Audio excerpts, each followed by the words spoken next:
Olá, querido estudante, eu sou o professor Douglas Gomes e venho trazer para você Física Todo Dia. Na aula de hoje nós vamos tratar do Teorema de Stephen.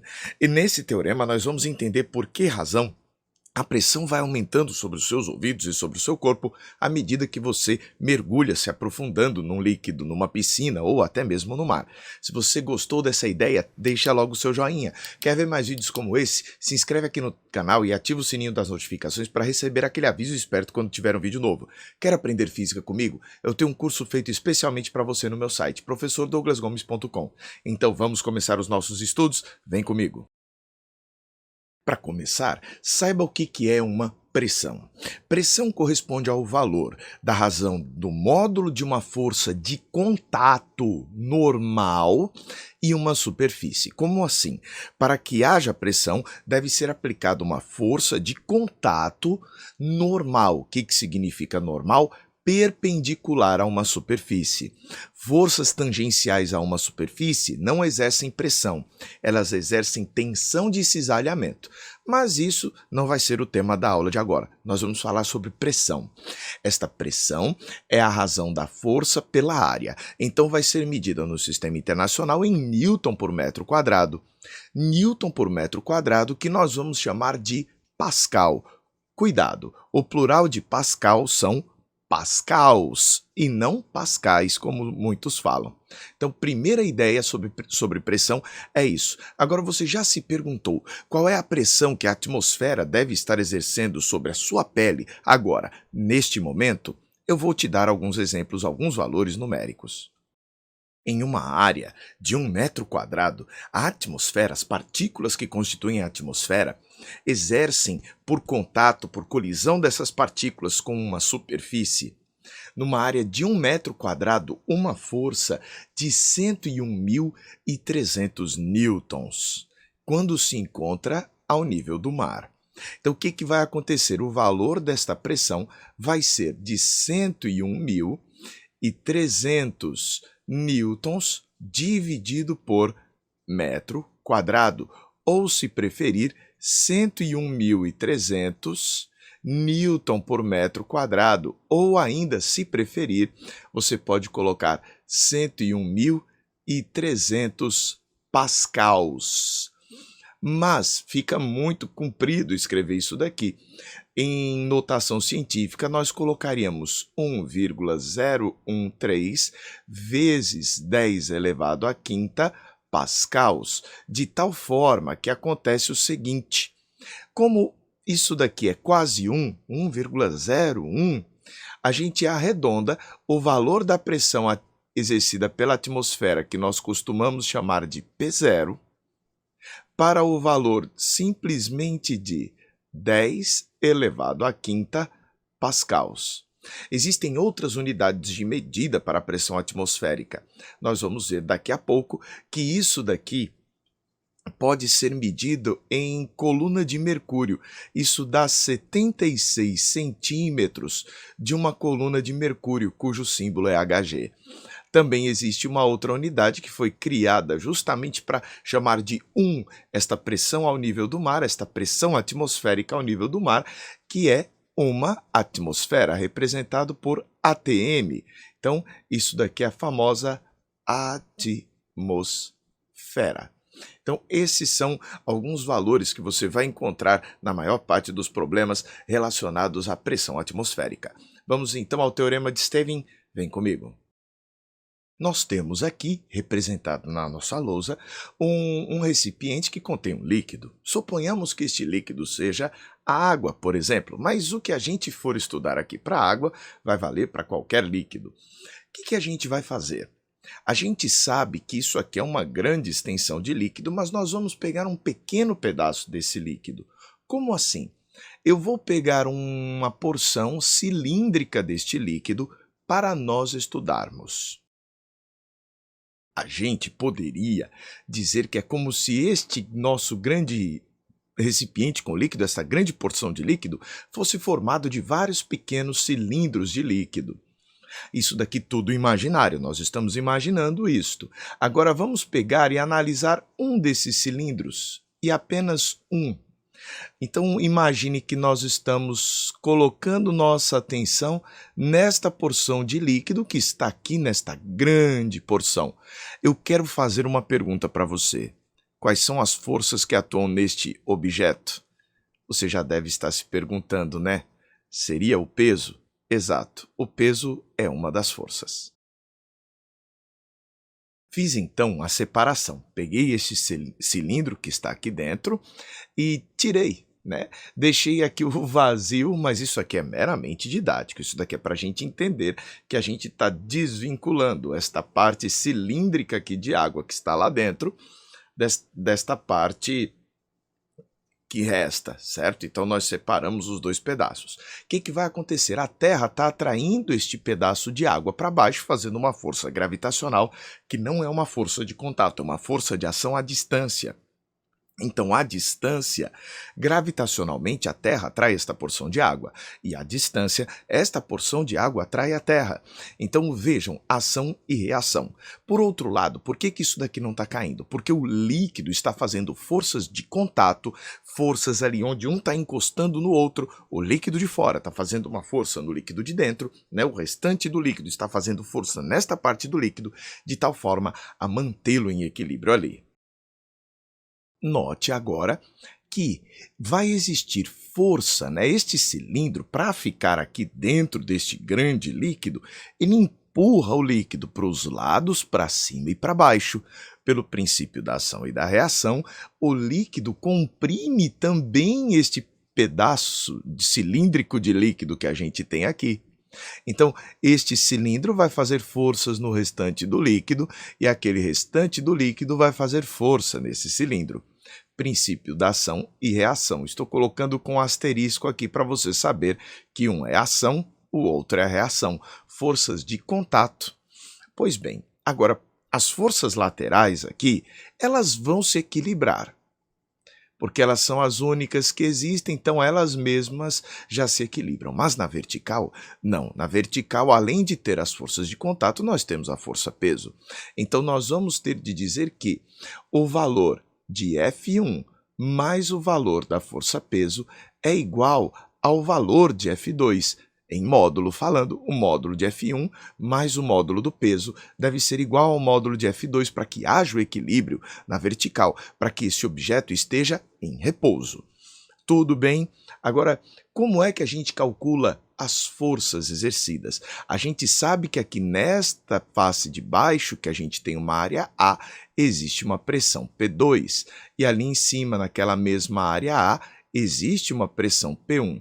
P1 na parte de cima, P2 na parte de baixo. O que vai acontecer? O valor da força F1 é a pressão vezes a área. A gente acabou de estudar que a pressão é força sobre área. Então vamos recordar isso. Pressão é força sobre área. Logo, força é igual a pressão vezes a área. A gente vai fazer estas substituições ali, podendo escrever então que F1 seria a pressão P1 vezes a área A. O peso vai ser a massa vezes a gravidade. A força F2 vai ser P2 vezes a área. Agora, olha que interessante isso daqui. Você vai poder, então, colocar este P1 vezes A para o lado de lá. Vamos ficar com massa vezes gravidade. É igual a pressão P2 vezes A menos a pressão P1 vezes A. Tudo bem? Pois bem, nosso próximo passo vai ser lembrar que densidade é massa sobre volume. Você se lembra disso? Isso daqui é a definição de densidade. Se isso é verdade, a gente pode dizer que massa é igual a densidade vezes o volume. Certo, mas como é que a gente faz para calcular o volume de um cilindro? Como é que a gente faz para obter isso daí? O valor deste volume V é a área da base vezes a altura. De que eu vou chamar esta altura? Veja, nós estamos trabalhando ali no líquido com algumas alturas. A altura desta face superior do cilindro, que eu vou chamar de H1, onde a pressão exercida é P1. Então, está aqui, esta altura daqui para cá é aquela altura H1. Na verdade, é uma profundidade. O quão profundo o ponto P1 está. O ponto P2 lá embaixo está uma profundidade maior. Então, você vai ter uma profundidade H2, da mesma forma que a gente poderia representar aqui, ó, H2. Bem, a altura do nosso cilindro eu vou chamar de ΔH, que seria nada menos do que a diferença entre o H2 e o H1, me daria este ΔH. Então, nós vamos colocar aqui, ó, ΔH. Aí eu vou escrever para você não se esquecer, onde ΔH é igual a H2 menos H1. Eu vou poder usar todas essas expressões ali, mas calma, vamos juntar estas duas aqui, ó. Eu vou pegar esta expressão e juntar com esta, e o resultado vai ficar bem interessante. O valor da massa vai ser a densidade vezes o volume, mas o volume é a área da base vezes a altura. Substituir ali. De posse disso, nós vamos ter um resultado surpreendente ao levarmos esta equação para cá, ó. Douglas, como assim? Você vai colocar que a densidade vezes a área vezes o ΔH vezes G, né? Nós substituímos esta parte e o G continua, vai ser igual a, coloque a área em evidência e ficamos aqui com P2 menos P1. Este P2 menos P1 nós vamos chamar de ΔP, é a diferença das pressões. P2 menos P1. De posse disso, nós vamos continuar a nossa equação. Vamos ver como é que fica. Nós vamos poder escrever aqui desse lado. Dá para tirar esses parênteses. Então, D vezes A vezes ΔH vezes G vai ser igual a A vezes ΔP. E aqui vai ser a parte surpreendente. Esta variação da pressão, a diferença entre essas duas pressões, P1 e P2, não depende da área. A gente cancela essas áreas aqui.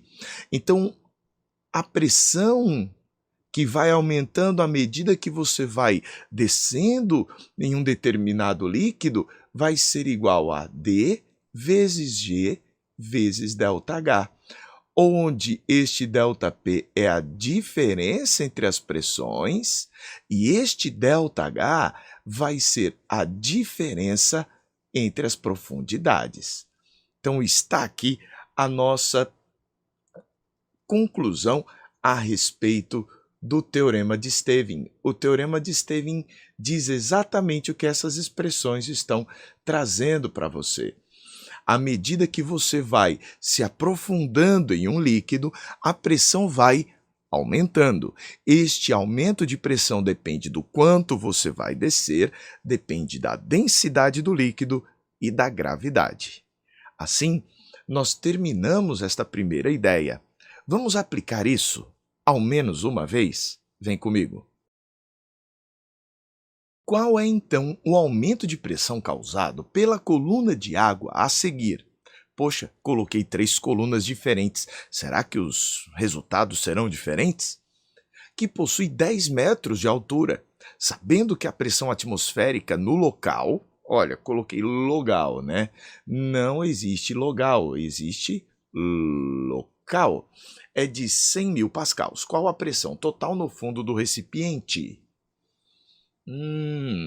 Então vamos tentar entender. Existe uma pressão aqui em cima, que é a chamada pressão atmosférica, que a gente chama de P0. Aqui, então, a gente tem a pressão atmosférica P0 e aqui a pressão atmosférica P0. Lá no fundo do recipiente, nós vamos ter uma outra pressão. Eu vou dizer que aqui, neste fundo de recipiente, nós temos uma pressão P1. Depois a gente fala dos restantes. Vamos começar com este, que é mais simples. Bem, o que dizia para a gente o teorema de Stevin? Que a variação da pressão no interior de um líquido depende da densidade do líquido, da gravidade e da diferença de profundidade.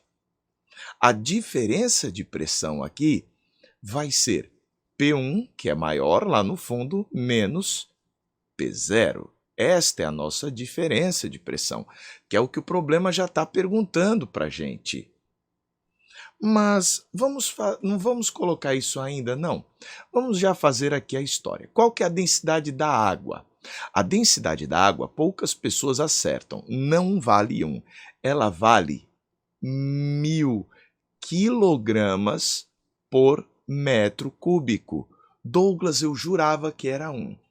É 1 grama por centímetro cúbico ou 1 quilograma por litro. Mas aqui no que nós estamos fazendo, são 1000 quilogramas em 1 metro cúbico, que é a unidade do sistema internacional. Vamos usar para facilitar a nossa vida a gravidade igual a 10 metros por segundo ao quadrado. E a diferença das profundidades daqui, que é 0, e aqui é 10. Então, a diferença de altura são 10 metros. Fazendo esta conta, adivinha quanto vai dar? 1, 2, 3, 4, 5. Vão ser 100.000 pascals. Que interessante, esse é o mesmo valor da pressão exercida pela atmosfera, que vai ser 100.000 pascals. Verdade! Note, então, que nossa coluna de 10 metros de água exerce a mesma pressão que a atmosfera inteira. Mas vamos aqui um pouco mais de contas para fazer.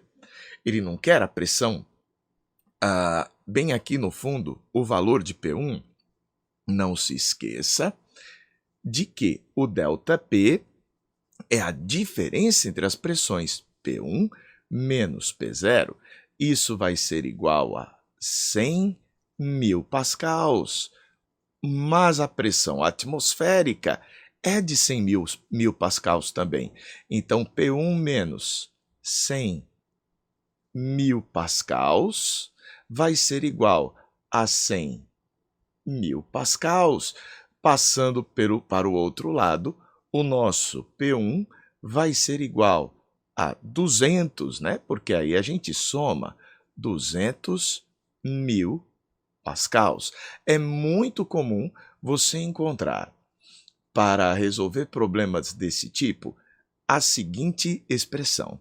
A pressão no fundo, P1, é igual à pressão atmosférica, P0, mais o acréscimo de pressão que você teve devido à coluna de líquido. Agora vem uma pergunta interessante. Quando você olha para esses outros dois recipientes, a profundidade é a mesma. Douglas, mas a massa é diferente. Precisei da massa? Não, precisei da densidade e da altura. Veja, é a mesma densidade porque é tudo água e é a mesma altura. Então é interessante notar que a pressão no fundo de todos esses recipientes vai ter o mesmo valor. Isso é o que muitos costumam chamar de paradoxo hidrostático. É ver que não vai depender nem da massa que existe aqui em cima, nem da área aqui embaixo. Por quê? Porque só depende da densidade e da profundidade. Então essa daqui é a nossa expressão para se obter a pressão total, se você tiver vontade. Quem seria o acréscimo de pressão devido à coluna de líquido? Esta equação que a gente pegou aqui no teorema de Stevin. Depois nós vamos lançar mais vídeos mostrando quais são as consequências do teorema de Stevin. Gostou dessa iniciativa? Deixe o seu joinha. Quer ver mais vídeos como esse? Se inscreve no canal e ativa o sino das notificações para sempre receber aquele aviso esperto quando tiver um vídeo novo. Quer aprender física comigo? Acesse o meu site, professordouglasgomes.com. Vai ser uma alegria enorme ter você aprendendo física comigo, juntos. Até a próxima!